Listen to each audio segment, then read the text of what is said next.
and welcome to another edition of the Mailbag. This is a feature of the channel where you guys leave questions and comments on the channel, and we do our humble best to try and answer them.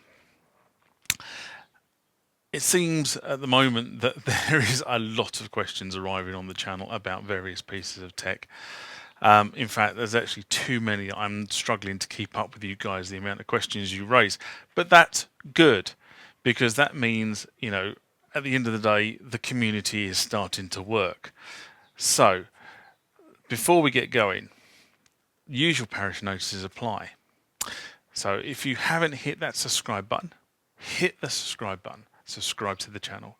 If you want to be notified when this sort of content and all the other sort of content I do hits the channel, hit the bell icon. The channel is supported generally by me and some of you guys who support me through Patreon. Go over to Patreon, consider supporting the channel. That's www.patreon.com/themusictechguyuk. There's only one of me. And we are still in that COVID-19 lockdown mode. So remember, stay at home, stay safe, wash your hands until Boris tells us otherwise. And now over to the important stuff. So, first one for this mailbag session comes from Sean Curran. So, thank you, Sean, for subscribing as a Patreon. And he writes, "Hi, great video. Besides the mouse, I've heard the monitor output is a bit of an oddity and tricky to get working with modern monitors. How did you solve this?" So this is in response to the video I did over Easter 2020 about me just mucking around with the S330 sampler. It was really the first time I'd really sort of had it up and running properly. There is sort of kind of a funny story about it, because when I acquired the S330, the guy also gave me this thing here. This is Philips, an old Philips computer monitor. It's a Monitor 80, which is green screen. So if you're old enough like me, you can remember actually working on green screen machines many, many years ago. Now, most of the time, you wouldn't be seen dead of working with a flat screen TFT color monitor. But back in the day, these things were what we worked on. Anyway, he gave me one of these. So this is an old cathode ray monitor. So basically it's a TV. And I don't know how old it is, but I would hazard a guess and say somewhere in the early 80s probably it was manufactured. But on the back side of it is a composite video input. And of course, on the back side of the S330, especially if you watch the video of me doing what's inside the box, you'll see on the back side of the S330 is a composite video output. So when I got it home, after acquiring it, I basically plugged this in, plugged that in, effectively ran an audio lead because I didn't have anything else. I haven't got any composite leads here at the moment, but these things will do the trick. And I sort of kind of got it up and running and didn't think much more about it, to be honest. And then the other day when I actually plugged it all in, I couldn't get the green screen to fire up. I couldn't work out what was going on. Didn't know whether I'd done something wrong, whether the lead was corrupt, whether the S330 had basically given up the ghost of the composite output. I had no idea what was going on. But I've also got an old Sony TV that has SCAR, RGB, composite video, and a whole host of old connectors on it. And I plugged that in and plugged the composite video from the 330 into the Sony TV, and that didn't work either. So of course I'm sitting there thinking that I've obviously done something. But at this point in time, I hadn't taken it to pieces. I hadn't opened it up.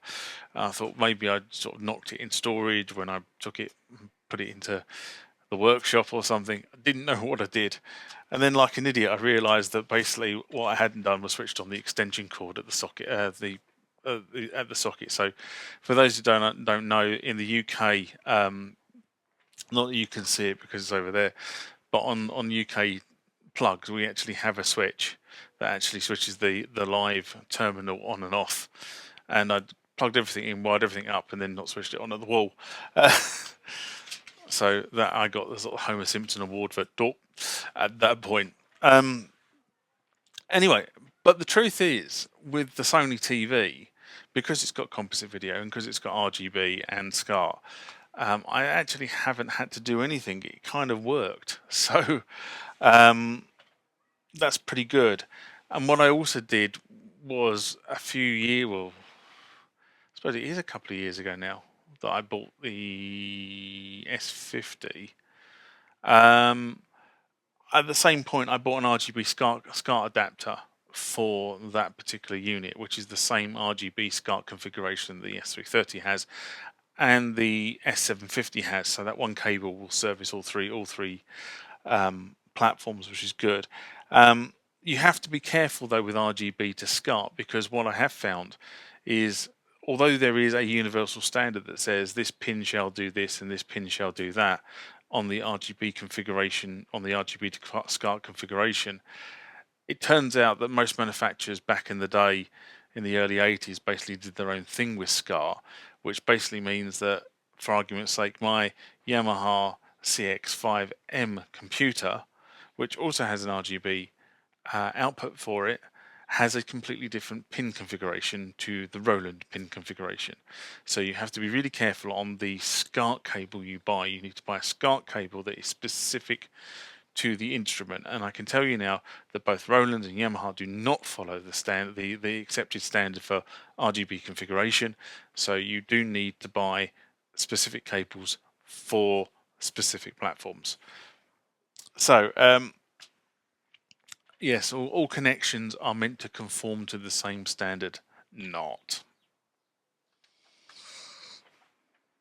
Okay, next one is from Snow Clementine, and they write, "Is it not available to buy now?" And this is in response to the rant I did on the Roland A-80 and a couple other bits, the D05 and Don Muro, back in September 2017.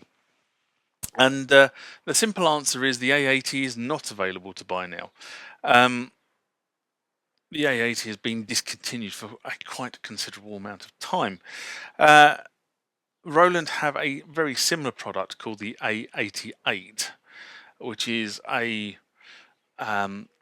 still a full 88 key keyboard, but in terms of the machine itself, is quite a different beast.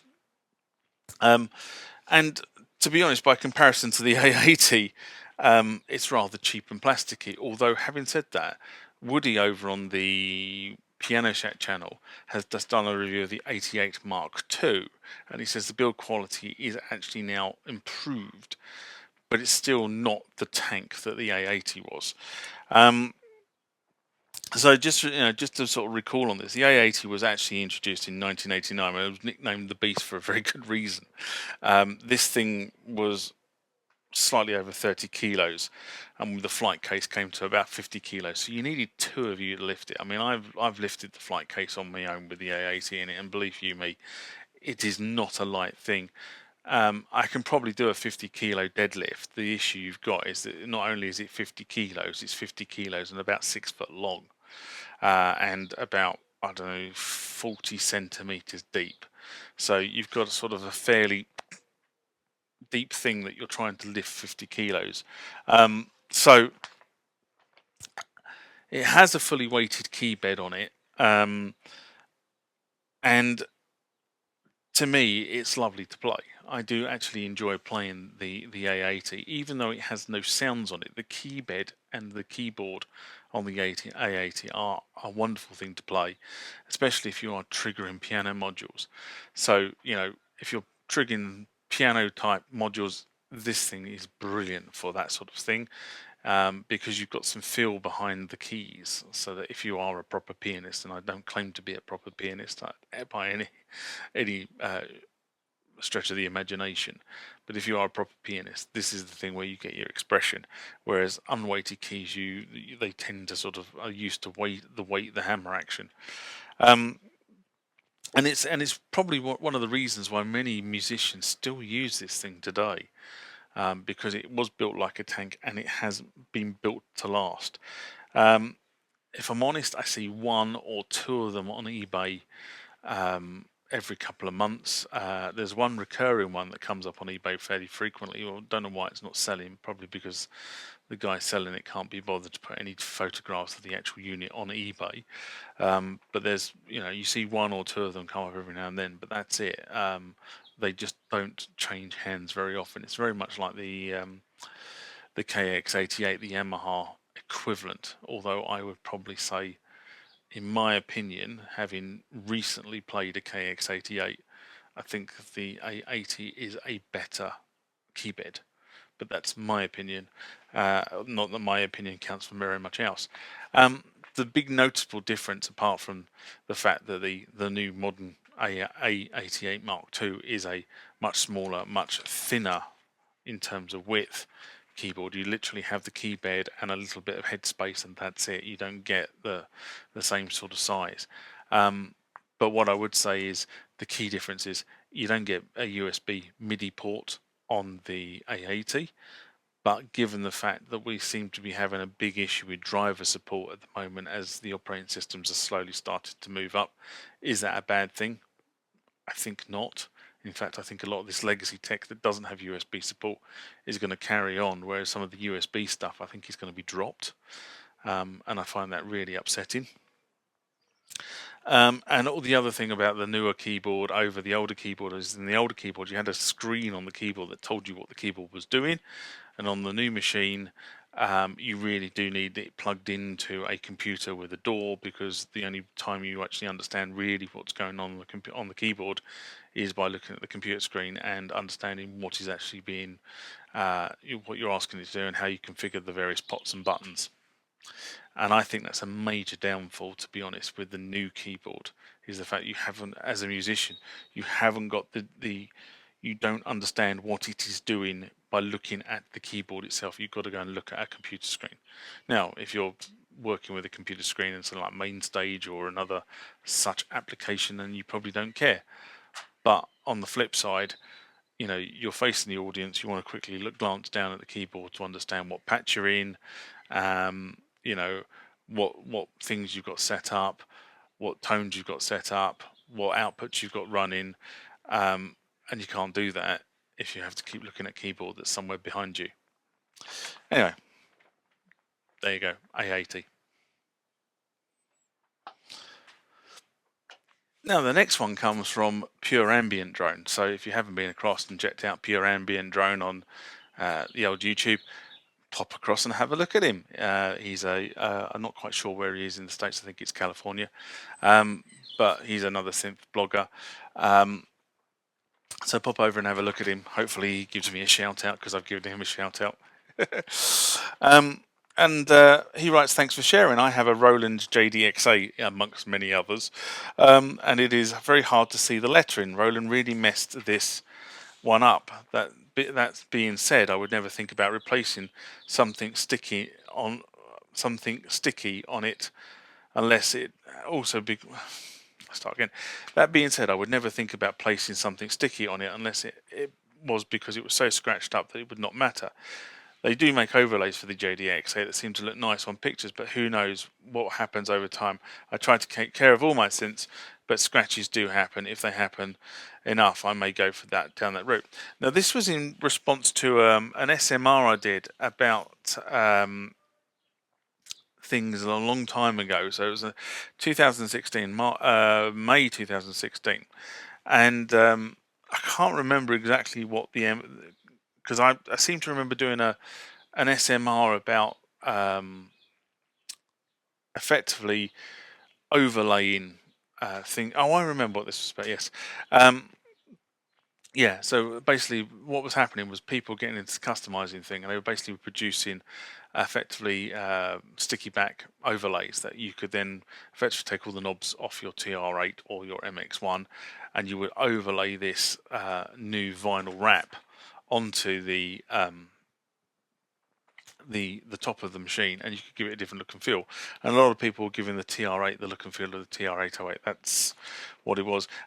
And I wrote back and said, look, really, I'm not a great fan of sticking things over keyboards either. I think, keyboards, to be honest, I prefer keyboards to be pure. I prefer all the decals and letterings to be as they came out of the factory, and only if they got to the point where, as he says here, it became unlegible for some reason, then would I consider putting something like a vinyl wrap over it. And to be honest, if you are going to go down the vinyl wrap route because you have to, then really, really go to town is probably my best route there. There was a video on the Synth Wizards YouTube channel where they did a Juno 106 upgrade. Excuse me, I got the hiccups. And they really went to town on the vinyl wrap. And I've also seen other people go to town on the vinyl wrap. Like I've seen a really fab Union Jack vinyl wrap for an M1. But if you are forced to go down that route, go full out. That's my option. At this point in time, I haven't been forced to go down that route. So neither am I in terms of sticking things onto keyboards, drum machines, ancillary equipment. Stickers are great, but after a while, my experience of stickers is the edges start to curl up and they start to look naff. So I just don't do it. I've had friends of mine, have got Macs with stickers stuck all over the back of the Mac, and after shoving them in and out your rucksack for a bit, they just look tatty. And then you have to try and peel them off, and that's a pain. But I have now got some really good label removers, so I can get stuff off relatively easy. And the other thing about putting labels on pieces of equipment, and this is referring back to the experience I had with the A80, which is somebody put gaffer tape on it, and the gaffer tape just turned it into weld, and it was a real pain to try and remove it and leave the decals in place. That was really the kind of the mega issue with how they stuck this gaffer tape onto the keyboard, is they've gone straight across some of the decals. Now I've managed to actually get it off, but it did take a long time to actually do that. It was a very labour of love, shall we say. But on the flip side, I do like the Ambient Drone channel, so as I say, go over and check him out. Okay, last one for this section. From my friend Bruce in sunny California, also on lockdown. And he writes, I know Yamaha by phone contact often apologise to customers for not including MIDI in out on their early portable digital pianos. I get the impression that important basic and essential features are held back on many budget level keyboards. The USB reliance is a strange choice for primary hookup. It seems Roland is doing something similar in holding back the best. This is one reason I love the present price and availability of the Korg M1, and to some extent the Korg T1, due to the quality of the piano keybed on these models, and held few things away from the user given their time or era. Strange in regard to future keyboard products. I hope that I'm wrong in my assumptions. It is very true that you get a lot of keyboard for not a lot of money in comparison to what these keyboards were when they were brand new. So I'll give you a really good example of that. If you bought a brand new Korg Oasis 12 years ago when they were first released, you would have been looking at, for the basic model, around $5,400, rising to about $8,000. You can now pick up a fully loaded Korg Oasis for £2,000. So, and to be honest, with a Korg Oasis, there isn't a lot you can't do with a Korg Oasis. Yes, you can do things faster, you can do more of things with more modern keyboards, but the Korg Oasis is a really, really good workhorse, as was the M1, as was the T1. Anyway, this was in response to a rant I did on USB power back in August 2017. And I have to be honest and say I think that this is using USB to power the device is just short-sighted. I really do, especially given the fact that you sort of got the MX1 and the Aria stuff in the mix as well. If the MX1 could power 4 boutique devices from the 4 USB sockets on the back of it, this probably wouldn't be as much of an issue in the community as it really is. You know, I think that they sort of kind of built this sort of boutique pattern, if you like. They've built the sort of basic motherboard for the boutique, and effectively every time they issue a new boutique, the motherboard effectively stays the same. The user interface control board changes, and then they basically load onto this thing a different firmware stack to recognize the different controls on the user interface and how the thing is meant to output to wherever. So for argument's sake, if it's a drum machine, you're expecting each one of those channels to separately output, so you end up presenting X number of channels up to your door from the back of this thing via USB.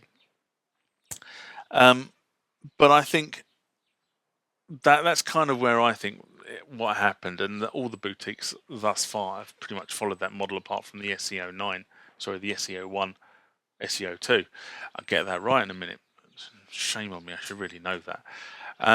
Which does actually have an external power supply, but I suspect that is because they couldn't power that by USB alone. Remember, USB only gives the unit 5 volts and a maximum of 2 amps. If you want anything more than that, you really need to have some sort of external power supply coming in. So if you need 9 volts, even if you run in the circuitry on 5 volts, you still need to step it down from 9, and you probably need to put a decent amount of ampage in there. And as I said, USB 2, which is what most of this stuff is limited to 2 amps across the entire USB bus.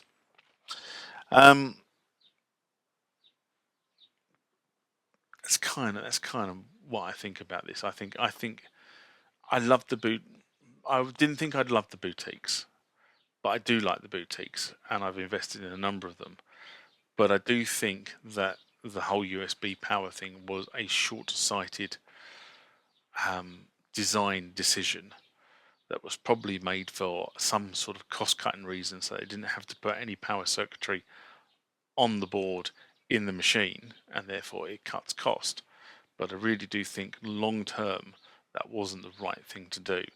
And one of the reasons why I'm sort of kind of having a go about this is because I've had so many, and there's several mailbags that are going to follow this, where I discussed the fact that Roland have dropped support for the drivers for the piece of equipment. And I kind of feel that you've got your boutique, you have to power it by USB. It's designed to go into your door by USB. That's kind of the basic premise behind it.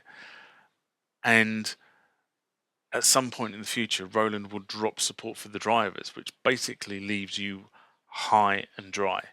And that, I think, is wrong. And I think we should all be petitioning Roland to, if they have issued pieces of equipment that are USB or designed to be integrated with your computer via USB, and they've dropped support for the drivers, so one of these things being the edge roll for argument's sake, then I think we should be petitioning Roland to honour the commitment of the equipment that they have issued, because I think this is incredibly wrong.